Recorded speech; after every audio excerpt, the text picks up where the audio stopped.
Bonjour, bienvenue sur la chaîne d'auteur Histoire sage. Bon visionnage. Amaya n'avait même pas remarqué comment 6 mois s'étaient écoulés depuis qu'elle avait commencé à travailler dans ce restaurant. Un tel emploi était au-delà de ses rêves les plus fous, malgré toutes les difficultés et les obstacles. Parfois, elle devait rester tard et même effectuer les tâches d'autres personnes, bien qu'elle ne soit qu'une serveuse. Mais Amaya ne refusait pas car on lui payait des heures supplémentaires. Pour une fille issue d'une famille pauvre, cet argent était une bénédiction. Elle était respectée par ses collègues pour son honnêteté et son impartialité. Amaya n'avait pas l'habitude de colporter des commérages sur les autres ou de dire des choses négatives. Si quelque chose ne lui plaisait pas, elle le disait directement à la personne concernée. Quelquefois, elle avait même osé exprimer son opinion au directeur, son patron Félix Massip, qui répondait patiemment. « Je comprends pourquoi tu te plains, Amaya, et je prendrai certainement cela en compte. » Bien sûr, ses collègues étaient surpris de la façon dont elle parvenait à le faire, mais ils n'osaient pas en faire autant. Ils avaient peur de Félix Massip, le considérant presque comme un dieu. Amaya, en revanche, était naturellement orientée vers ses objectifs, et si elle avait quelque chose en tête, elle le ferait certainement. Du moins, elle n'empruntait pas le chemin facile. Toute sa vie était associée à des obstacles, et Amaya s'y était habituée. C'était son honnêteté et son altruisme qui la rendaient encore plus forte. Amaya avait généralement une vision réaliste de la vie, et se rendait compte que cela ne serait pas facile pour elle. Et si elle avait de la chance quelque part, elle devrait se battre la prochaine fois. L'instinct de préservation la guidait également sur où freiner et ne pas tomber dans des pièges spécialement tendus. En ce jour, elle décorait la salle avec ses collègues. Il fallait qu'elle ait un aspect grandiose et lumineux, du moins c'est ce que le propriétaire du restaurant avait demandé avant de partir pour des affaires importantes. Félix Massip avait confiance en son personnel et ne doutait pas qu'il saurait gérer tout cela. Il comptait particulièrement sur Amaya en tant qu'employée la plus responsable et la prenait parfois même comme modèle à suivre pour les autres membres du personnel. Et personne ne l'enviait, au contraire, ils essayaient de la suivre. Amaya savait comment entretenir l'amitié, même si elle devait faire une remarque à quelqu'un. Bien qu'elle ne soit qu'une serveuse, les gens l'écoutaient. La jeune fille avait une capacité unique à attirer les gens, c'est pourquoi le propriétaire l'appréciait, notant ses mérites. On pourrait dire qu'Amaya avait obtenu ce travail au bon moment et avait saisi la perche tendue. Ses collègues commencèrent à discuter du fait que la salle était en train d'être décorée pour un mariage, et Amaya entendit dire qu'un célèbre chirurgien de leur ville, Antonio Esteban, avait décidé de se marier. La jeune fille était impatiente d'en savoir plus et discuta avec l'une des serveuses. « Et Inès, qui est sa future épouse? »« Tu ne le croirais pas, mais je n'en sais pas vraiment plus, » répondit-elle. Le gérant du restaurant a dit qu'en plus du chirurgien et de ses connaissances, le maire lui-même et son entourage seront là. Il est un ami proche d'Antonio Esteban. Vraiment? C'est vrai? Eh bien, je répète juste ce que j'ai entendu. Inès se signa, mais je serai honnête, le maire est une personne plutôt difficile, ce Alvaro Carreira, dit-elle en fronçant les sourcils. Je comprends, dit Amaya, mais je ne pense pas qu'il sera un problème pour nous, du moins pas ce jour-là, c'est sûr. Elle ne posa pas plus de questions. Il était déjà clair qu'il devait se préparer pour un événement sérieux, et si le maire devait être présent, cela impliquait une double responsabilité. Autant qu'Amaya le savait, plusieurs instances de la ville contrôlaient toutes les affaires. Il semblait que le chirurgien en faisait également partie, car il avait des liens avec le maire. En général, il y avait une tension dans l'air. Tout le monde comprenait qu'il ne devait pas y avoir d'erreur, sinon le propriétaire du restaurant devrait s'excuser, et il n'aimait pas être blâmé. Par conséquent, le personnel du restaurant s'activa, remarquant chaque détail pour ne rien laisser passer. Amaya était responsable de sa zone, et tout était en ordre pour elle. Pendant qu'elle préparait la salle, Amaya pensait involontairement au passé. Leur famille était incomplète. Bien qu'Amaya soit fille unique, personne d'autre que sa mère ne participait à son éducation. Elle n'a jamais vu son père. Bien sûr, elle avait essayé de poser des questions à sa mère à son sujet, mais celle-ci évitait constamment le sujet. Belen travaillait comme femme de chambre dans un hôtel au bord de la route. Son emploi du temps était si chargé qu'elle n'avait pas le temps de se reposer, et elle n'avait pas toujours l'occasion d'avoir des conversations franches avec sa fille. Ainsi, Amaya a grandi dans un vide d'informations complet, ou plutôt, sa mère ne partageait aucun secret avec elle. De là venait son ignorance au sujet de son père, qu'elle souhaitait vraiment voir. Amaya pensait même que sa mère était tenue de lui dire où il était parti, mais Belen trouvait toujours des raisons pour éviter de répondre. Amaya savait également que sa mère avait travaillé comme sage-femme, mais avait quitté ce travail après sa naissance. Il n'était pas clair ce qui avait incité Belen à abandonner ce travail. Mais elle ne voulait pas en parler, et si sa fille essayait de découvrir quelque chose, elle changeait de sujet. On aurait dit qu'il y avait aussi un secret là-dedans, mais Amaya ne comprenait pas ce que c'était ni pourquoi cela pesait autant sur sa mère. Le temps ne passait pas inaperçu pour elle à l'école. Chaque jour, elle devait endurer un stress émotionnel car ses pairs la traitaient avec mépris. Amaya ne pouvait pas se vanter d'avoir des vêtements beaux et à la mode. Bien que ce ne soit pas nécessairement prestigieux, tout le monde portait une grande attention aux vêtements neufs. Et si un élève portait constamment les mêmes vêtements, on le considérait comme pauvre. Cela arriva également à Amaya. Mais elle trouva le courage de ne pas réagir à leurs moqueries. Oui, elles étaient parfois blessantes, mais sa patience et sa détermination ne lui permettaient pas de se sentir abattue et de renoncer. Bien sûr, sa mère essayait de fournir à sa fille tout ce dont elle avait besoin, mais elle cherchait principalement des articles pratiques, de qualité et abordables. Surtout, ils devaient être confortables et durer aussi longtemps que possible. D'un autre côté, la famille manquait désespérément d'argent. Sa mère le dissimulait soigneusement en empruntant souvent de l'argent. Ensuite, elle le remboursait, mais empruntait à nouveau bientôt. C'était un cercle vicieux sans espoir d'un avenir radieux. Amaya comprenait tout cela et ne blâmait pas sa mère de ne pas avoir tout ce que ses pères avaient. Pour aider comme elle le pouvait, elle s'échappait parfois de l'école et allait dans un motel. Ici, Amaya aidait sa mère, espérant qu'elle gagnerait plus, mais c'était une illusion car le salaire mensuel de Belen restait le même. Elle refait autant. Le propriétaire du motel n'avait pas l'intention de dépenser plus d'argent pour le personnel. Peu lui importait qui était disponible. Juste les affaires, rien de personnel. Pendant ce temps, à l'école, Amaya essayait de ne pas se laisser entraîner dans des conflits, même si la pression était trop forte. Mais un jour, elle a dû se défendre. C'est arrivé en 7e année, juste avant le Nouvel An. Elle répétait le rôle d'une fée de conte de fée avec la responsable du cercle créatif. À ce moment-là, presque tout était prêt, mais la directrice de l'école intervint et demanda qu'une autre fille soit approuvée pour le rôle à la place d'Amaya. Il s'est avéré que c'était la fille d'une famille riche qui exprimait ouvertement son mépris pour Amaya. C'est alors qu'elle a dû défendre son droit de participer à la production théâtrale. Heureusement, la responsable du cercle la soutint. Elle dut se confronter à la famille riche. Mais à la fin, Amaya garda le rôle et le joua magnifiquement dans la représentation du Nouvel An. Un autre incident se produisit lorsqu'Amaya était en 8e année. Elle préparait un panneau d'affichage comme l'avait demandé son professeur principal. La tâche était de créer la mise en page et d'écrire quelques notes, ce qu'elle fit parfaitement. Cependant, la fille riche intervint une fois de plus. Elle voulait aussi être écrivain, malgré les mauvaises notes constantes et l'incapacité d'exprimer ses pensées de manière éloquente. Amaya dut à nouveau se battre pour ses droits. C'était difficile, mais elle réussit à empêcher la fille de la déranger. Une fois tout terminé, le panneau d'affichage fut affiché à l'endroit le plus visible. Amaya y avait inclus des notes sur la vie scolaire, les événements sportifs et diverses réalisations. En retour, elle reçut des éloges et du respect de tout le corps enseignant. Cependant, elle conservait toujours son statut de fille pauvre. On aurait dit qu'il était délibérément collé à elle. Ses pères ne voulaient pas comprendre qu'elle et sa mère avaient du mal à joindre les deux bouts. Ils avaient un désir ardent de se vanter, et ils faisaient de leur mieux pour humilier Amaya afin qu'elle n'ose même pas rêver de condescendance. Il est difficile de dire pourquoi ils poussaient si fort. Il est probable que leurs parents les aient simplement gâtés. Après tout, ils ne pouvaient pas se vanter de bonnes notes, alors qu'Amaya était très respectée par les enseignants. Ils en faisaient un modèle à suivre, ne se doutant pas qu'ils poussaient la pauvre fille dans un abîme de médisance malveillante. Aucun d'entre eux n'avait la moindre idée des épreuves qu'elle devait endurer. Seule la responsable du cercle créatif, Felicia Montego, soutenait Amaya du mieux qu'elle pouvait. Une fois, la répétition d'une pièce de théâtre s'éternisa, et Amaya dut rester.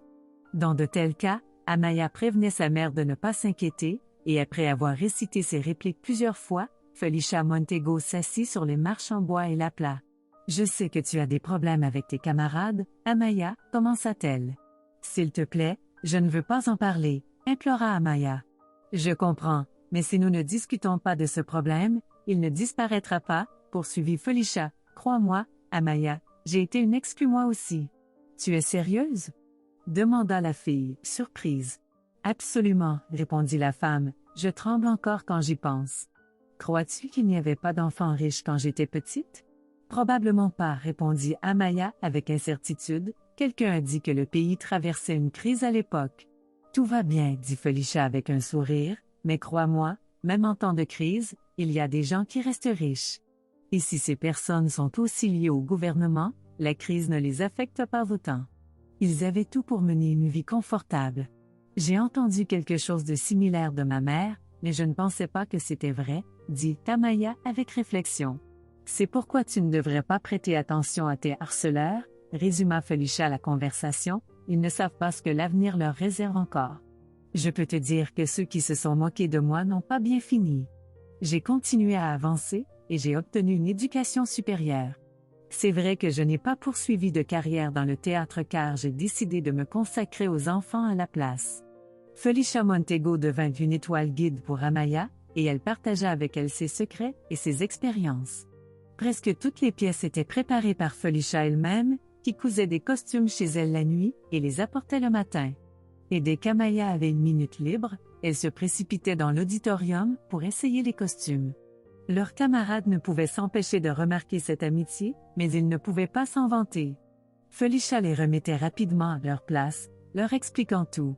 Elle choisissait ses mots avec soin. « Vous vous comportez comme des voyous incivilisés, » dit Felicia Montego, ajoutant une note de désapprobation, « vous n'avez même pas le courage d'admettre qu'Amaya excelle dans tous les domaines. Je ne compte pas son apparence. Elle s'habille avec des vêtements qui lui sont confortables.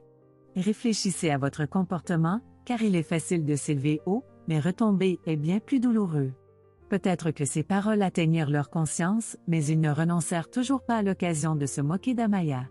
De plus, ils se plaignirent à leurs parents qu'une enseignante les réprimandait sans raison. Après cela, Felicia Montego eut une conversation avec le directeur de l'école. Mais elle sortit de son bureau avec un sourire satisfait. Il ne pouvait rien lui faire. Apparemment, il y avait des personnes qui la soutenaient et remettaient le directeur à sa place. Et, pour être honnête, elle fut très surprise. Elle ne s'attendait pas à ce que Felicia Montego se soit levée si vigoureusement pour la défendre. Qui était-elle l'une pour l'autre? Elle n'était pas liée, mais elle avait quand même décidé d'aider. Pendant un moment, les camarades se calmèrent un peu, mais ensuite tout recommença. Cependant, maintenant Amaya, suivant les conseils de Felicia, ne les remarqua même pas. Elle allait simplement vers son objectif et n'avait pas l'intention de dévier de son chemin. Elle avait presque terminé l'école. Amaya ne s'inquiétait ni de ses notes ni de la manière dont elle réussirait ses examens. Elle était sûre que tout se passerait bien pour elle, et elle n'en doutait pas. Cependant, ses camarades se comportaient différemment. Ils couraient partout comme des fous, mais il semblait que, peu importe leurs efforts, ils n'acquéraient pas plus de connaissances. Même les professeurs particuliers ne pouvaient pas améliorer la situation, car la plupart d'entre eux avaient à peine réussi les examens. Amaya réussissait. Examen haut la main, mais ne participa pas à la fête de remise des diplômes, non seulement parce qu'elle n'avait pas d'argent, mais aussi parce qu'elle ne voulait pas voir ses harceleurs là-bas. Ils devraient quand même communiquer et se regarder. Pourquoi devrait-elle se mettre dans cette situation? Surtout pour son système nerveux. Non, Amaya décida de ne pas tenter le destin et déclina l'invitation à la célébration. Elle ne dit rien à sa mère et passa toute la soirée dans le parc pour éviter les soupçons. Là, elle nourrissait les canards dans l'étang et écoutait de la musique avec des écouteurs. C'était l'endroit où Amaya se sentait beaucoup mieux. La forêt dense autour d'elle avait un effet bénéfique sur son état mental. Elle la calmait et lui permettait de réfléchir calmement à son avenir. Cependant, un mois s'était écoulé après la fin de l'école et la mère d'Amaya tomba gravement malade. Elle commença à avoir des problèmes avec ses organes internes et une douleur constante rendit Belen presque folle. Pendant ces moments, sa fille était toujours à ses côtés et essayait de la calmer. Mais tout était en vain. Sans médicaments, il était difficile de faire quoi que ce soit. Felicia a aidé. Elle donna de l'argent pour les médicaments. Cependant, cette aide s'avéra être la dernière car bientôt elle dut quitter l'école et déménager dans une autre ville. Le directeur de l'école avait encore réussi à atteindre son objectif et à se débarrasser de la responsable du club créatif. Il trouva une autre personne plus loyale, et maintenant seuls les enfants de parents fortunés participaient aux représentations. Les personnes pauvres n'étaient pas admises. Elles étaient seulement spectatrices qui appréciaient l'art depuis les profondeurs de la salle. Les médicaments que Felicia Montego avait achetés suffirent pour un mois. Ensuite, la mère d'Amaya gisait à l'hôpital comme un poids mort, occupant un lit. Bien sûr, les médecins s'en approchaient, lui prescrivaient des traitements, mais cela n'aidait pas beaucoup. Même le médecin-chef s'en désintéressa, disant qu'il ne pouvait rien faire. Et quelques semaines plus tard, ils découvrirent que Belen avait un cancer du rein. La perspective de revenir à une vie normale était menacée. Sa mère s'affaiblissait littéralement sous ses yeux. Amaya venait dans sa chambre, pleurait souvent, mais ne pouvait pas l'aider. Les paroles de sa mère sonnaient comme une condamnation à mort. Amaya ne pouvait pas s'empêcher de comprendre que c'était ainsi qu'elle disait au revoir. Mais elle ne pouvait pas se convaincre que c'était destiné à arriver. La jeune fille essayait de rester forte, mais parfois ses nerfs prenaient le dessus. Quand elle rentrait chez elle, elle pleurait discrètement dans son oreiller, et il n'y avait personne pour la réconforter car leur famille s'était détournée. Les mois passèrent et Belen devint comme un fantôme ambulant. Elle pouvait à peine bouger seule. Amaya travaillait comme femme de ménage dans un magasin près de chez elle. Le salaire était modeste, mais suffisant pour la nourriture. Cependant, il n'était pas question d'aider sa mère avec les médicaments. Ils étaient trop chers et Amaya avait peur de même prononcer les prix à voix haute. Belen, en train de dépérir lentement, avait cessé de remarquer sa propre fille. Amaya allait dans sa chambre, mais sa mère restait assise sur le lit et fixait un point. Toutes les tentatives de lui parler ne menaient à rien. Ayant accepté que la maladie gagnerait bientôt, Amaya commença à se préparer à une vie indépendante. Et avant tout, elle devait garder son logement. 6 mois plus tard, sa mère décéda. Belen fut enterrée dans le cimetière de la ville. La municipalité et les services sociaux aidèrent aux frais des funérailles, mais leurs promesses de soutien se révélèrent être des paroles vides. Après un mois écoulé depuis les funérailles, ils l'avaient complètement oubliée. Personne n'avait même pensé à vérifier comment elle vivait. Amaya était devenue orpheline, mais personne ne se précipita pour l'aider. Aller à l'université n'avait pas de sens, ou plutôt, Amaya n'avait pas les moyens. À cette époque, la question de l'endroit où travailler était cruciale. Travaillant comme femme de ménage dans le magasin, elle gagnait suffisamment pour se nourrir, mais elle devait aussi payer son appartement. Amaya allait à des entretiens d'embauche, même si les bureaux étaient trop loin de chez elle et qu'elle devait marcher. Elle n'avait tout simplement pas l'argent pour payer les transports en commun à chaque fois. Mais il se trouve que personne ne se pressait de l'embaucher sans expérience et sans éducation. Les employeurs voulaient un spécialiste déjà formé, et ils n'avaient pas envie de s'occuper de quelqu'un qui avait encore besoin d'être formé. Amaya a marché dans différents bureaux pendant longtemps, jusqu'à ce qu'elle tombe enfin sur un propriétaire de restaurant âgé. Felicia cherchait une autre serveuse. « Tu sais, Amaya, je n'ai pas l'habitude d'embaucher des gens sans expérience, mais quelque chose me dit que tu es exactement le genre d'employé dont j'ai besoin, » dit le propriétaire du restaurant en réfléchissant. « Si vous m'embauchez, vous ne le regretterez pas, » répondit Amaya joyeusement, « je sais comment tout organiser et aider en cuisine. Ma mère travaillait comme femme de chambre dans un motel, et j'allais souvent la voir quand j'étais à l'école, pour voir comment tout fonctionnait et même aider. Eh bien, je pense que c'est une bonne recommandation, » dit le propriétaire du restaurant en se frottant les mains avec bonheur, et il a invité Amaya à travailler. Il ne changeait pas vraiment ses principes. Il avait juste un grand instinct pour les gens. Felicia était un expert pour lire les gens, et quand il parlait à Amaya, il en tirait certaines conclusions. Premièrement, elle était honnête avec lui, comme si elle était en confession. Deuxièmement, elle avait vraiment besoin d'argent, non pas simplement pour le gagner rapidement, et ensuite partir à l'aventure. Et troisièmement, elle avait une idée de comment fonctionnait l'industrie du service. Bientôt, le propriétaire s'est rendu compte par lui-même qu'Amaya était effectivement une employée responsable. Elle s'est rapidement adaptée à son nouveau travail et s'est aussi rapidement liée d'amitié avec ses collègues. Tout cela indiquait que la jeune fille voulait vraiment gagner de l'argent pour vivre normalement. Amaya a raconté à Feli sa situation financière actuelle. Mais le propriétaire du restaurant n'était pas le genre de personne qui donnait de l'argent comme ça. Il lui a offert la possibilité de sortir du gouffre à la place. Avec le temps, Amaya a appris à ressentir l'humeur des clients. Elle réussissait facilement à les faire l'apprécier. En conséquence, il commandait beaucoup plus de nourriture que prévu, et de plus, la demandait comme serveuse lors de leur visite ultérieure. Elle pouvait laisser une telle impression que les autres serveuses l'enviaient en secret. Dans le même temps, elle n'envisageait même pas d'essayer d'interférer ou de se venger d'Amaya. Encore un peu de temps a passé, et la jeune fille a commencé à avoir des admirateurs réguliers. Ils venaient au restaurant juste pour la voir. Ils auraient pu commander juste du café, mais il fallait qu'il soit servi par Amaya. Sa politesse et la qualité de son service les laissaient dans une joie indescriptible. Le propriétaire du restaurant a vu tout cela et lui donnait parfois un petit bonus. Ce n'était pas beaucoup d'argent, mais cela réchauffait son cœur.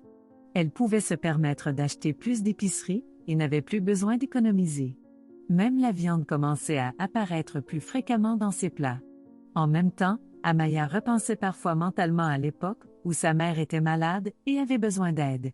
Si seulement elle avait trouvé ce travail plus tôt, peut-être que tout aurait été différent. Continuant à travailler, Amaya acquit davantage d'expérience.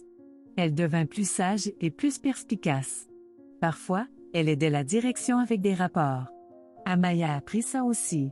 En plongeant dans les détails de l'industrie de la restauration, elle prenait plaisir à servir les gens et à leur offrir les plats les plus délicieux. Un jour, alors qu'Amaya rentrait du travail, elle entendit un couinement. Elle traversait le parc, qui était le chemin le plus court vers chez elle. Il y avait beaucoup de visiteurs ce jour-là, mais ils étaient tout partis satisfaits. Amaya avait également reçu de bons pourboires et elle allait s'acheter un gâteau pour adoucir son humeur. S'arrêtant, elle écouta et entendit de nouveau le couinement. Cela ressemblait à une souris ou quelque chose de similaire. Brûlant de curiosité, la jeune fille décida de regarder dans les buissons et faillit trébucher. Un petit chiot était assis dans l'herbe. Il était si faible qu'il ne pouvait pas aboyer ou grogner correctement. Il ressemblait à un toutou, mais cela n'importait pas à Amaya. Elle ne catégorisait pas les animaux en ceux qui méritaient de l'attention et ceux qu'on pouvait ignorer. Non, tout le monde était égal à ses yeux. « Mon Dieu, tu as faim. »« Et tellement sale, » dit Amaya, presque en pleurant. Elle prit le chiot et sortit des buissons. Une femme passa à ce moment-là et fronça les sourcils en voyant le chiot sale. Apparemment, elle n'appréciait pas de voir un animal dans un tel état. Il en résultait que si elle était tombée sur lui, elle ne l'aurait probablement pas plaint. Amaya la regarda aussi, à tel point que les jambes de la femme tremblèrent et elle sortit presque en courant du parc.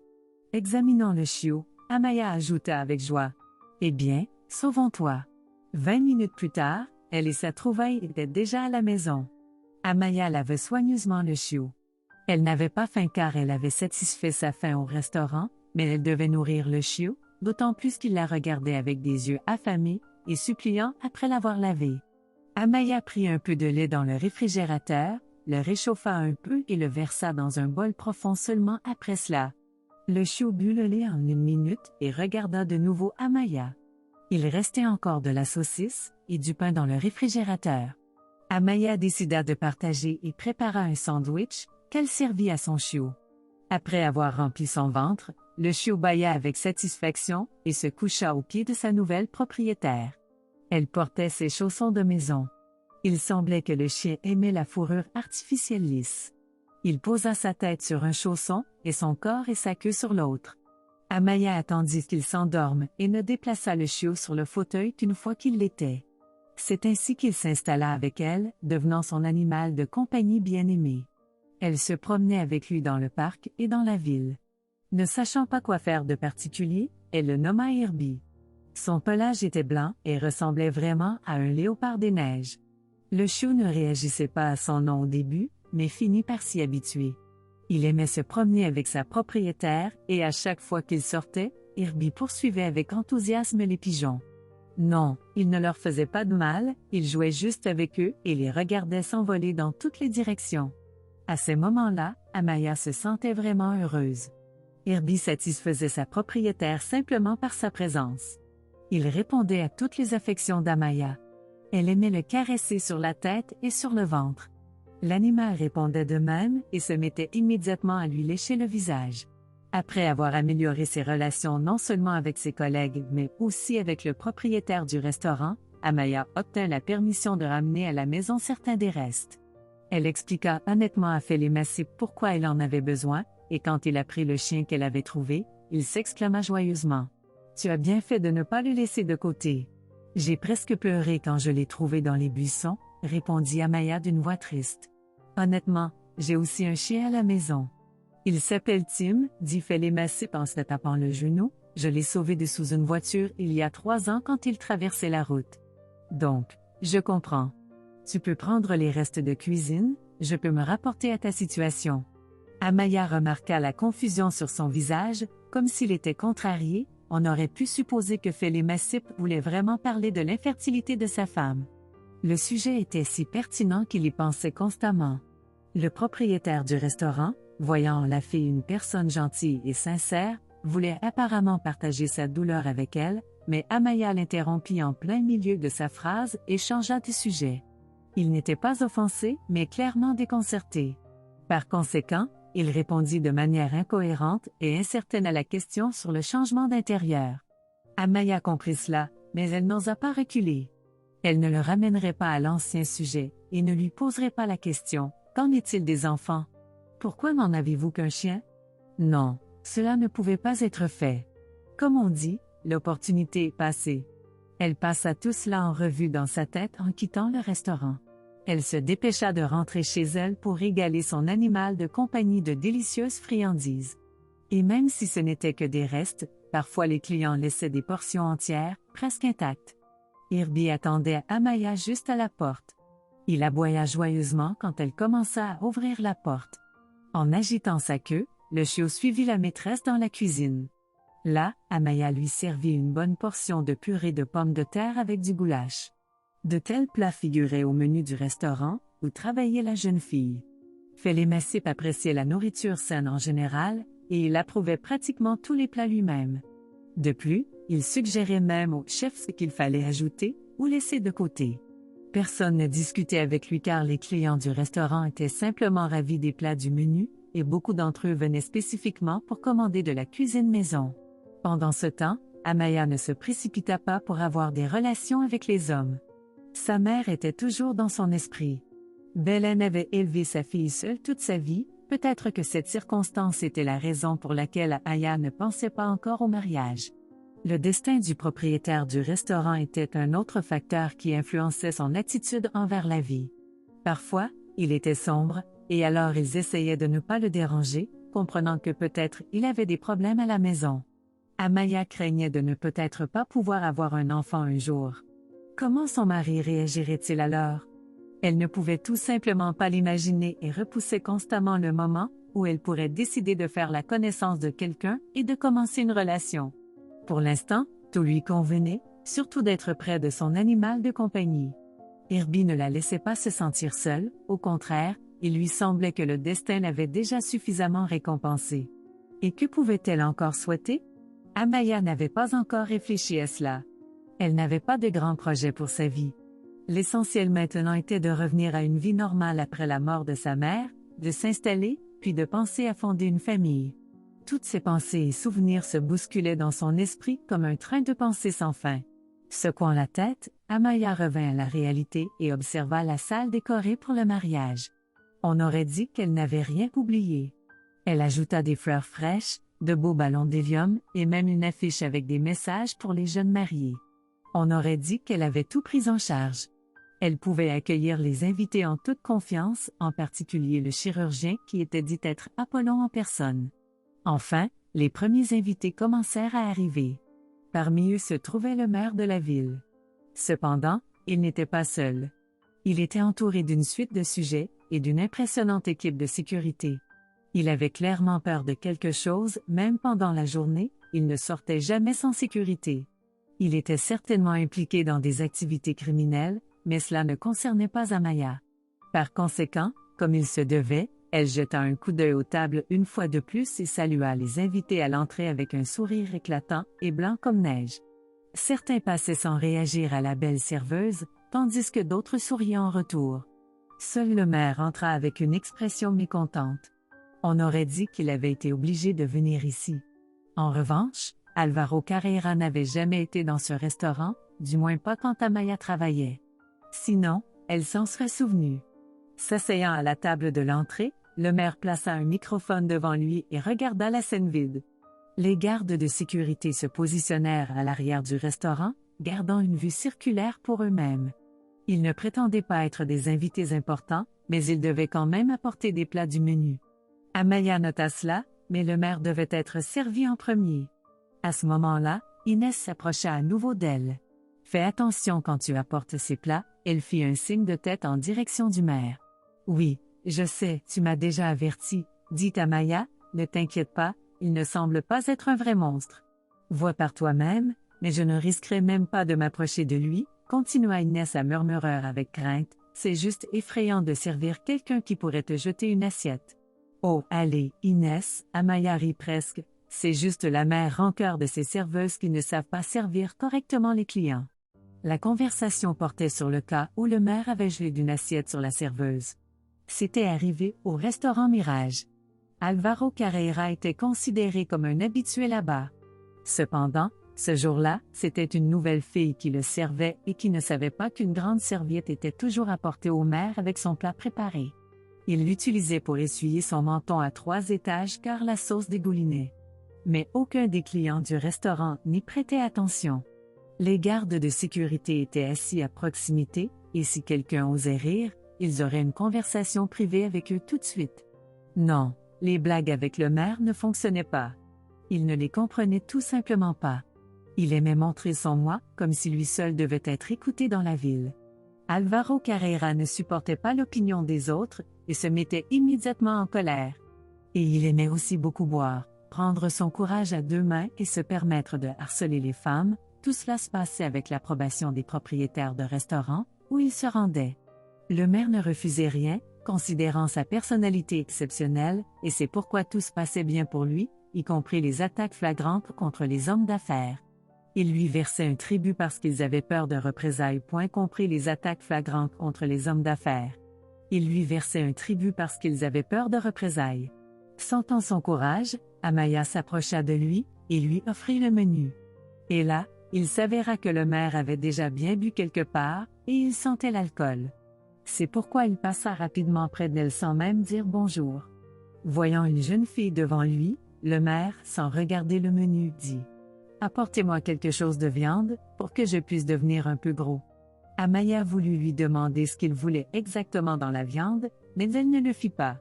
Elle se rendit à la cuisine et demanda au chef de préparer une délicatesse à base de viande. En entendant parler de l'apparence de graisse, il rit. Quel cauchemar! Son estomac va bientôt lui tomber de ses pantalons. De quoi parle-t-il? Je comprends votre souci pour sa santé, mais la commande doit être faite, répondit Amaya avec humour. Oh, de quel souci parlons-nous? Je n'arrive tout simplement pas à croire que les gens puissent laisser aller leur corps comme ça. Le chef agita la main et alla à la cuisinière pour préparer le plat de viande. Amaya retourna dans la salle principale et se tint près du comptoir du bar. En regardant le maire, elle faillit s'étouffer. Il était assis sur une chaise, son ventre pendait presque jusqu'au sol. Comment les femmes pouvaient-elles aimer un homme pareil? Surtout sa femme légitime? On racontait qu'il n'hésitait pas à lui parler de ses liaisons, mais elle le supportait car sans lui, elle n'était rien. C'est ce qui arrive à ceux qui se trouvent dans une position de dépendance. Amaya avait déjà été dans une situation similaire avec sa mère. Ils vivaient de paix en paix, et tout dépendait du propriétaire du motel, mais au moins personne ne trompait personne. En même temps, Amaya ne savait toujours rien de son père, qui peut-être avait quitté la famille pour cette même raison. Qui sait? Peut-être avait-il trouvé une autre femme et avait-il quitté sa mère? En pensant à cela, Amaya manqua presque le moment où le maire l'appela à sa table. Il ne prononça pas seulement des mots, mais il la fit également signe de son doigt. « Pourquoi restes-tu là près du barman? »« Je suis plus beau, Et j'ai plus d'argent, dit le maire, déployant comme on dit, ses ailes, et lui proposant un verre et une danse. Cependant, Amaya n'avait pas l'intention de le tenir compagnie. Non, je ne peux pas. Je suis au travail et le directeur interdit les familiarités avec les clients, répondit Amaya, essayant de désamorcer la situation. Mais le maire ne voulut rien entendre et exigea de l'animation. Je possède tout dans cette ville, y compris votre restaurant, alors fais ce que je dis, la salive vola de sa bouche, et ses yeux devinrent rouges. Je ne peux toujours pas, désolé, dit Amaya, en s'éloignant de lui à une distance sûre. De manière intéressante, la sécurité n'a même pas réagi à cela, apparemment ils étaient habitués à de tels agissements de leur patron et attendaient une occasion propice pour se moquer de la pauvre serveuse en sa compagnie. Mais il y avait un accroc. Amaya n'a pas accepté de boire avec le maire, encore moins de danser. Cela a offensé la dignité d'Alvaro Carreira, et il a commencé à faire des blagues vulgaires à ses dépens. Amaya, bien sûr, a dû endurer cela, car l'étiquette exigeait qu'elle réagisse calmement à tous les comportements des invités. Elle se souvint même que le propriétaire du restaurant lui avait dit « Souviens-toi, Amaya, le client a toujours raison, peu importe ce qui se passe. » Des paroles précieuses, pensa-t-elle, et continua de laisser les plaisanteries du maire entrer par une oreille et sortir par l'autre. Alvaro Carreira semblait en avoir assez et a commencé à insulter ouvertement Amaya devant les invités, en utilisant des mots qui impliquaient qu'elle était la femme la plus. « Allez, allons-y, sinon tu vas exploser de colère, » dit-elle. Mais Amaya ne l'entendait pas, elle se libéra de la prise d'Inès et courut vers la scène. À ce moment-là, le chirurgien arriva avec sa fiancée. Le maire essaya d'attirer son attention, mais tous les invités poussèrent un soupir à la fois. Amaya avait saisi le microphone et a commencé à dire des choses sur le maire que les autres avaient peur de penser même. Alvaro Carreira avala bruyamment et s'affaissa dans son fauteuil. Le chirurgien, qui ne comprenait rien, s'approcha du maire et le regarda avec perplexité, mais il ne répondit pas parce qu'il avait perdu momentanément la parole. Amaya continua à accumuler révélations et accusations contre lui, rappelant à tous quel coureur de jupons et voleur il était, en ajoutant des accusations d'intimidation et de consommation d'alcool aux frais d'autrui. Parmi les invités se trouvaient les propriétaires d'autres restaurants. Ils écoutèrent en silence ce qu'Amaya disait de leur bienfaiteur, et seul Félix Massip, qui était récemment arrivé dans son propre restaurant, se tint à l'écart et sourit. Apparemment, il s'attendait à quelque chose comme ça de la part d'Amaya et ne se précipita pas pour l'arrêter. Au contraire, il hocha la tête, regarda autour de lui et observa les réactions des invités. Après tout, presque tous étaient d'une manière ou d'une autre liés au maire, et avec leur consentement silencieux, Alvaro Carreira était devenu si arrogant qu'il méprisait toutes les lois morales. Quelqu'un devait l'arrêter, lui faire comprendre que ce n'était pas ainsi qu'on devait traiter les gens. Mais non, il continuait à lui céder. Pendant qu'Amaya profitait de la confusion du maire, quelqu'un à la fête filmait tout sur son téléphone. Les images montraient Alvaro Carreira harcelant la serveuse et la révélation qui s'ensuivit. D'autres invités se joignirent à la vidéo, réalisant enfin que le maire n'avait rien à dire en sa défense et qu'il n'avait aucune intention de le faire. Il commença à danser et à boire en même temps. Il ne se souciait pas que la vidéo puisse se retrouver sur Internet.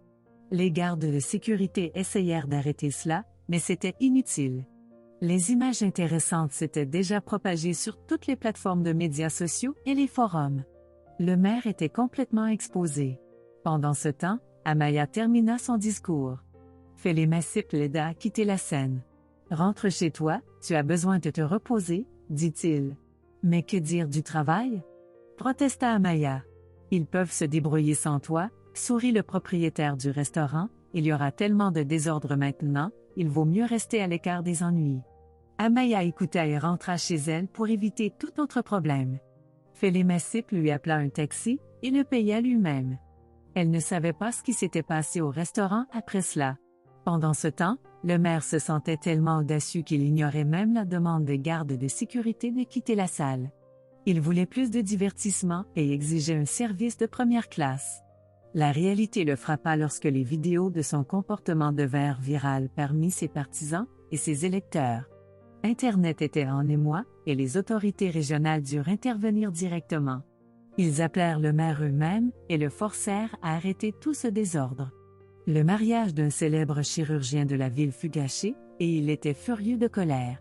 Il célébrait son propre bonheur, maudit-il, mais ses paroles furent immédiatement noyées par les acclamations des invités. « Merci, Félémassip, pour votre hospitalité.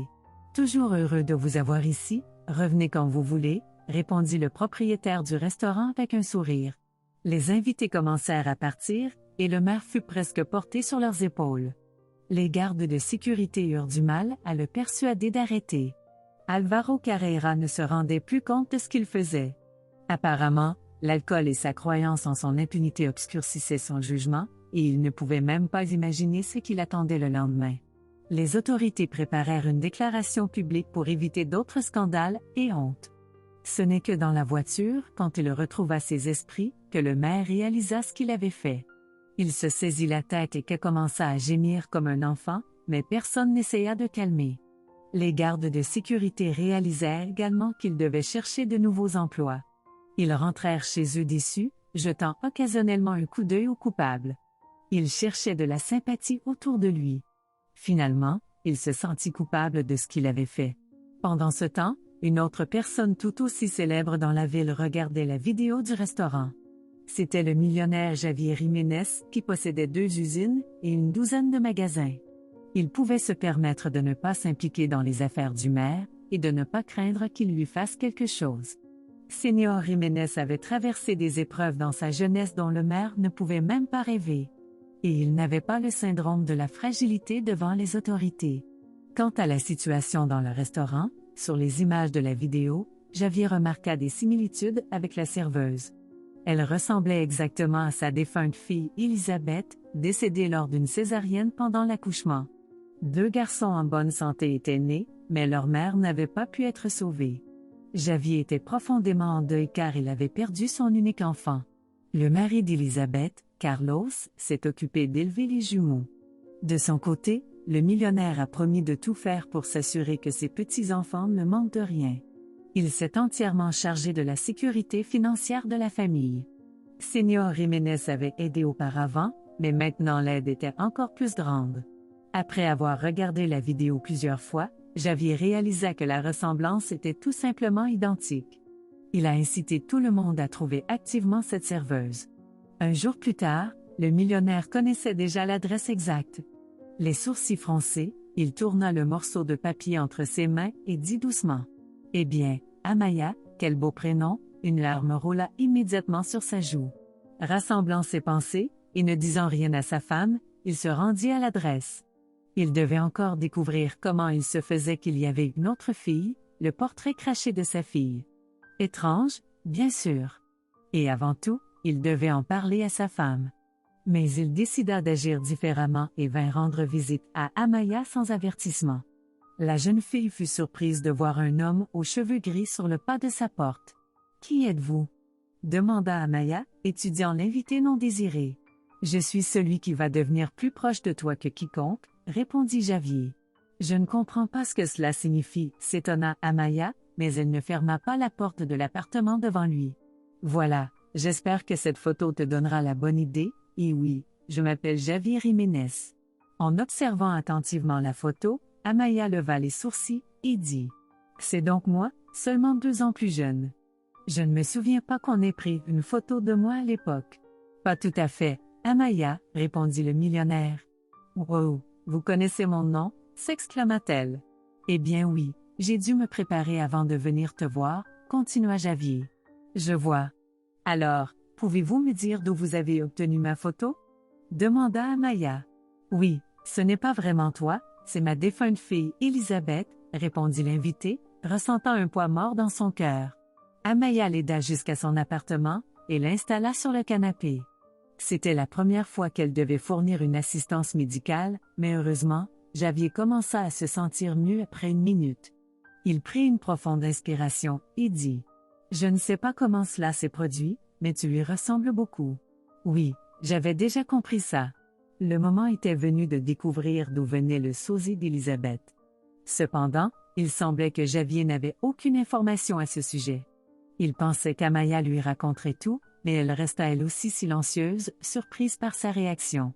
Finalement, il n'en pouvait plus et demanda « Alors, d'où viens-tu » Ma mère m'a donné naissance, mais je n'ai jamais vu mon père, répondit Amaya. C'est alors que le millionnaire commença à comprendre ce qui se passait. Il appela sa femme et lui ordonna de se rendre chez Amaya. Il fallut une demi-heure à Andrea Jiménez pour arriver. Elle regarda son mari et trembla comme une feuille. « Explique-moi, Andrea, que signifie tout ça ?» presque cria Javier à sa femme. « Calme-toi, Javier, je vais tout te dire, ne te fâche pas, pleura-t-elle et commença à expliquer. Il s'avéra que lorsque sa femme était sur le point d'accoucher, elle avait été admise dans une maternité où la mère d'Amaya travaillait en tant que sage-femme. Elles étaient devenues de bonnes amies. Andrea lui avait parlé de son mari qui faisait l'objet d'une enquête et on ne savait pas ce qui allait lui arriver. Elle avait peur de ne pas pouvoir élever 2 enfants. Elle avait donc suggéré à la sage-femme, qui était incidentalement stérile, de prendre un des bébés après l'accouchement.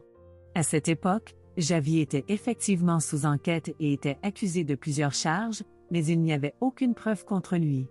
Les enquêteurs avaient simplement donné l'ordre de fermer son entreprise. Tout s'était produit pendant des temps difficiles. Il y avait une crise et de nombreux hommes d'affaires étaient en difficulté. Monsieur Jiménez avait tenu bon, sachant qu'il était innocent, et il avait fait de son mieux pour rester en contact avec sa femme, ne soupçonnant jamais ce qu'elle allait faire avec l'une de leurs filles. L'homme d'affaires savait qu'il allait avoir des jumelles, il avait même trouvé des prénoms pour elles, Elisabeth et Nathalie.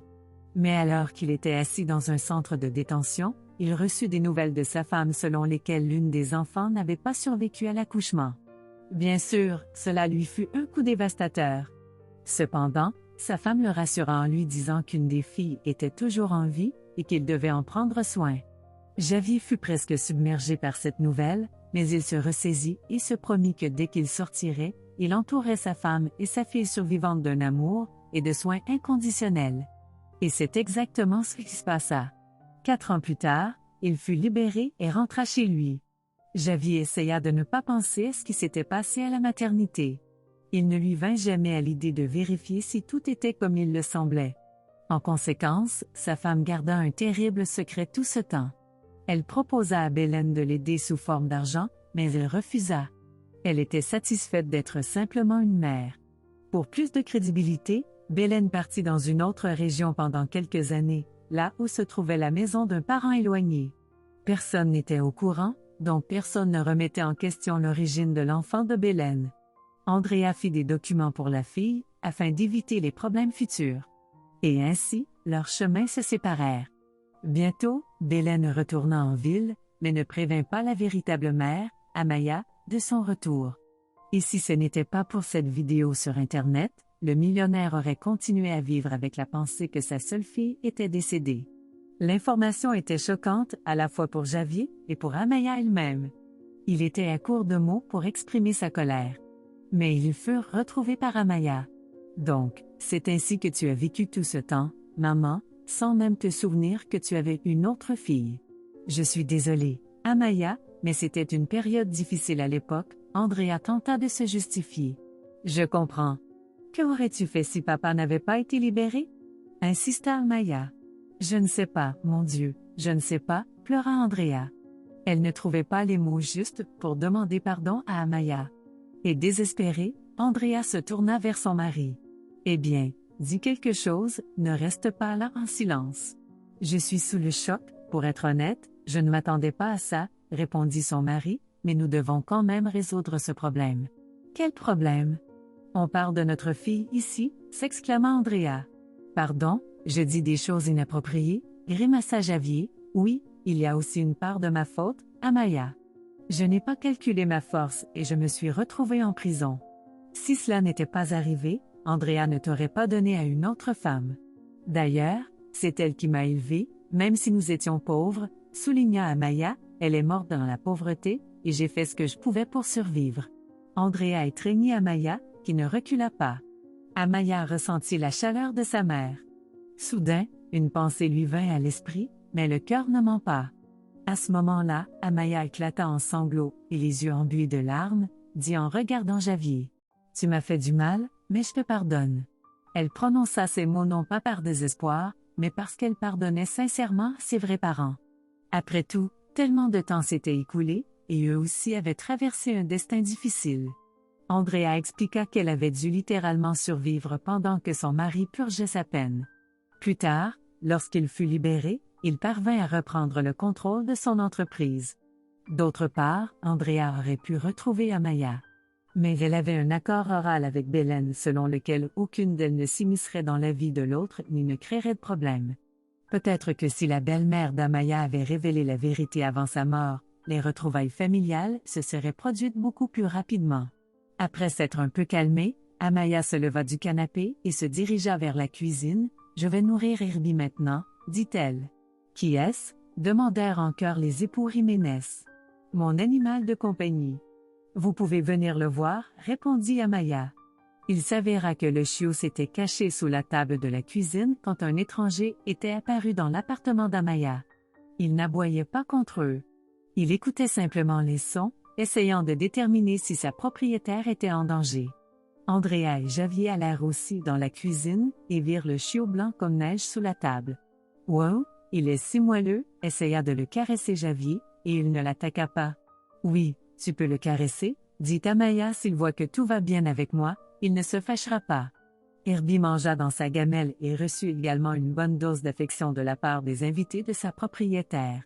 Pendant ce temps, Javier suggéra à Amaya de se rendre dans leur maison. « Là-bas, tu pourras regarder l'album photo de ta sœur, dit son père. Amaya accepta, et 1 heure plus tard, ils étaient à la maison de campagne. Le mari d'Élisabeth s'y trouvait également. Dès qu'il vit Amaya, il fut choqué. Elle ressemblait vraiment à sa défunte épouse. En regardant les photos de l'album, Amaya se reconnaissait de plus en plus en elle, car elle différait à peine, sauf qu'elle ne savait pas quel caractère avait sa sœur. Mais ensuite, son père l'éclaira en lui disant qu'Élisabeth avait aussi grandi en tant qu'enfant calme. Elle était respectée à l'école et étudiait très bien. Tout comme Amaya. Seul son destin s'était révélé beaucoup meilleur et plus prospère, et c'était la seule tache sombre qui émettait de la négativité. En même temps, Amaya ne voulait plus être en colère contre la famille Jiménez.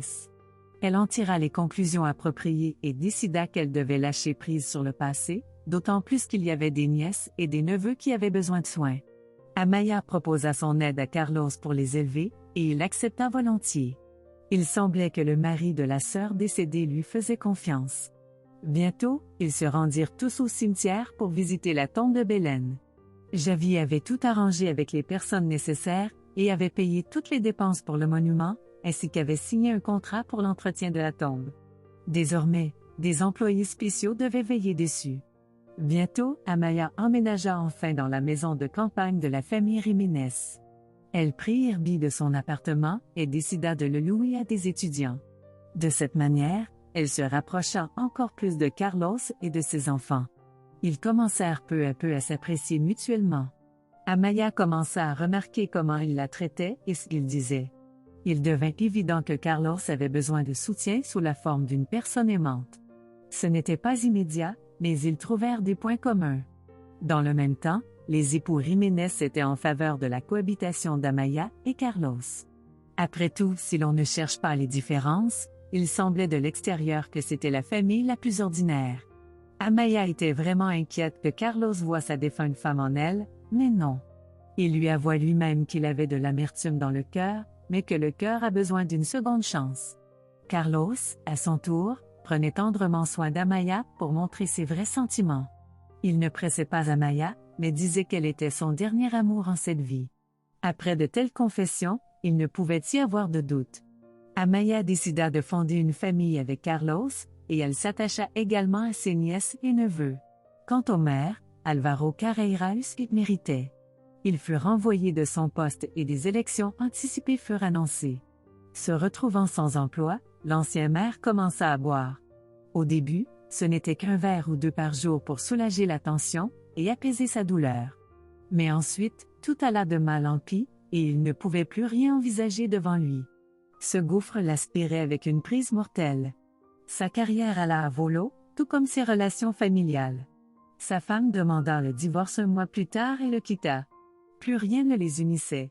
Alvaro Carreira se retrouva sans rien lorsque tout ce qu'il possédait fut confisqué. On ne l'incarcéra pas pour corruption, mais on lui interdit de travailler dans des postes gouvernementaux. Même les emplois de concierge ordinaires lui étaient interdits, car de nombreux hommes d'affaires de la ville s'étaient retournés contre lui. Pendant ce temps, les préparatifs du mariage de la famille Jiménez allaient bon train. Si vous avez aimé l'histoire, s'il vous plaît, mettez un j'aime et abonnez-vous à la chaîne.